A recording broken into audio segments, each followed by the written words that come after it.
Gusto mo bang pumunta rito sa Espanya at mag-tour ng English kagaya ko? Gusto mo bang ma-fulfill ang iyong dream at makatapak sa bansang Espanya?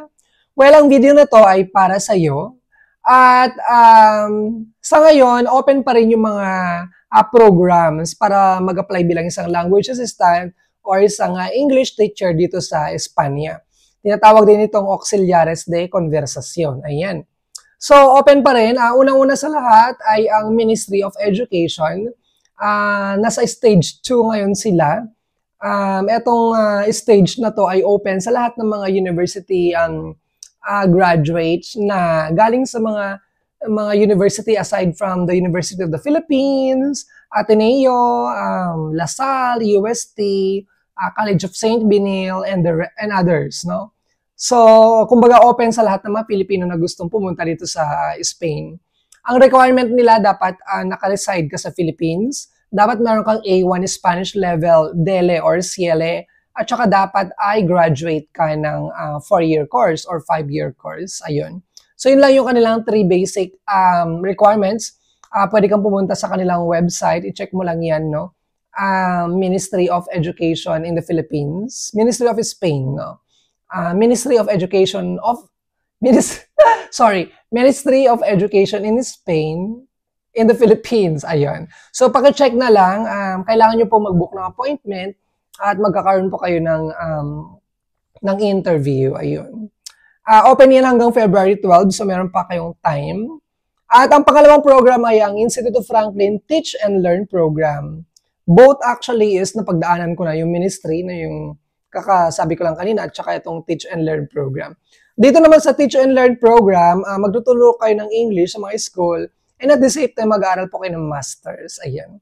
So, maganda ang benefit niya. Kung gusto mo maging legal dito sa Spain, kung gusto mong magturo or may apply ito sa Philippines or dito, pwede yan. Ayan. Maganda nga yan kasi marami din ako narinig ng mga Americans na pwede na lang gamitin yung masters na to get doctorate degree sa US at mag-teach ng English or Spanish, ganyan. Depende yan sa masters mo, ganyan. So yun, open pa rin po siya. Ang application po is open hanggang March 20, 2025. So meron silang 8 na masters and meron silang 3 funding options, yung A, B, and C. You can check the website, instituteoffranklin.net, ayan. Or you can go to their Facebook page, Institute of Franklin UAH Study Abroad Programs. Sa IG nila, IF Study Abroad, ayan. So yun lang. Maganda yung mga programs nila. At saka meron pati palang ibang mga programs like yung BEDA, B-E-D-A. Paki-check na rin lang. Meron silang website din.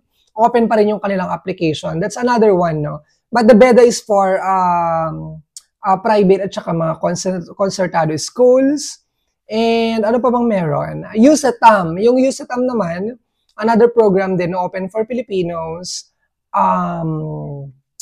Mas maganda nga pag nandito ka na sa Spain. Pero I think even if you are not in Spain, you can also apply and get into the program.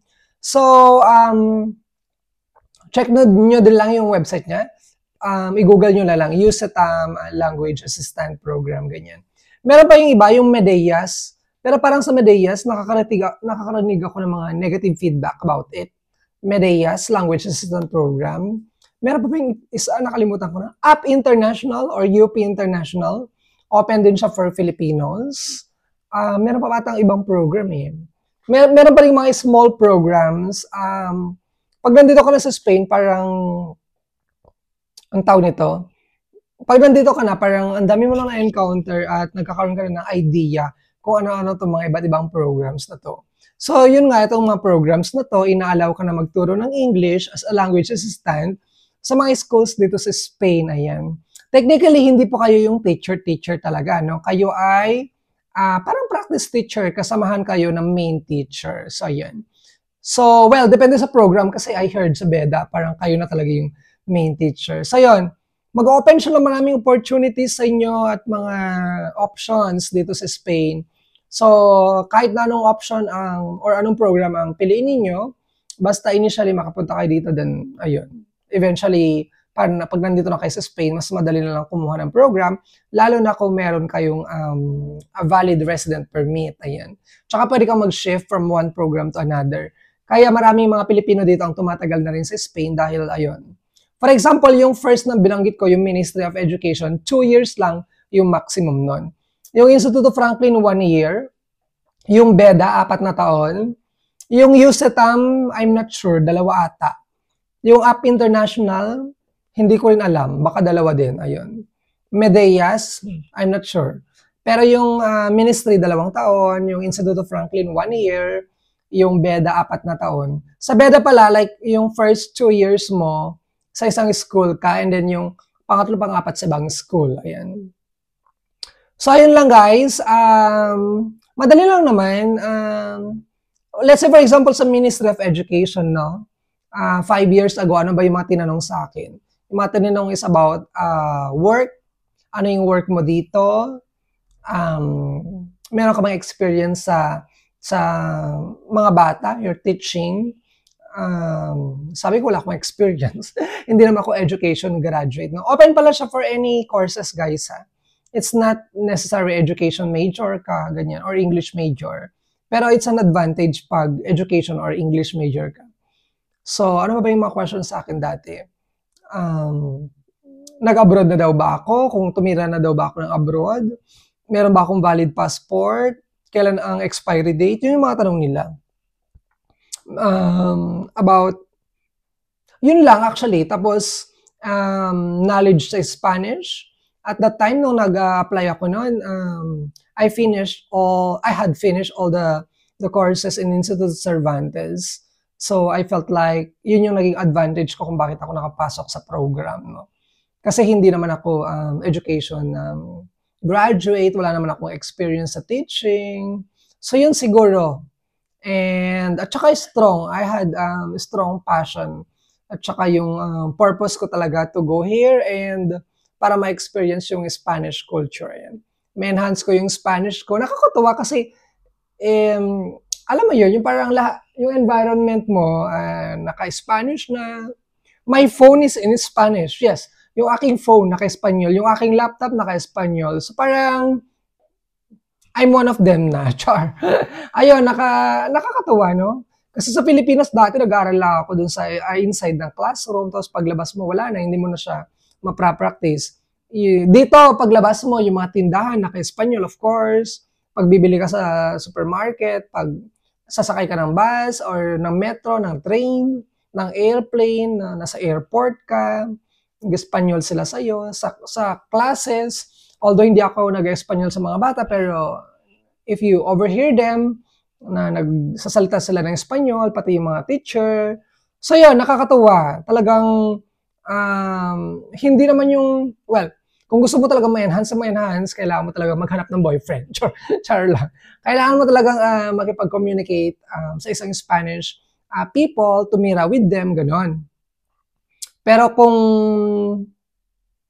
wala ka namang time, for example, naprapractice mo pa din siya kahit na pumunta ka sa labas. So, yun lang guys, maraming advantages ang pagpunta rito, pagiging isang language assistant or magturo ng English. Nakapag-travel kayo, pupunta kayo ng Paris or Rome, gano'n. Mga 2 oras lang naman. Mag-travel papuntang Italy or France at saka sa mga ibang Schengen states. Ang daming perks, maganda. Masaya yung environment. They are very open-minded, advanced. Tsaka dito mo syempre may experience na nakatira ka sa isang first world country. It's different talaga. Ayan. Sobrang iba. So sana makapag-isip-isip kayo at ma-realize din ninyo na I want also to try to live and work in a different place. Ayun. So yun lang. At saka syempre, mas gusto ko pa rin yung dito na isang democratic country. Ayan. So yun guys, kung meron kayong question, you can drop by sa ating comment section. You can like this video and pa-subscribe naman sa aking channel. Ayan. So kahit ano na yung vlog ko yung mga about, well, mainly about education, kung paano kayo pupunta rin ng Spain, mga options, mga ganyan, travel, ganyan. Kung ano na lang siguro yung maisip ko may vlog. Okay, again, kung meron kayong question, drop by sa ating comment section. This has been Nathaniel, and maraming salamat po. Kita-kits po tayo sa aking next video. Bye po!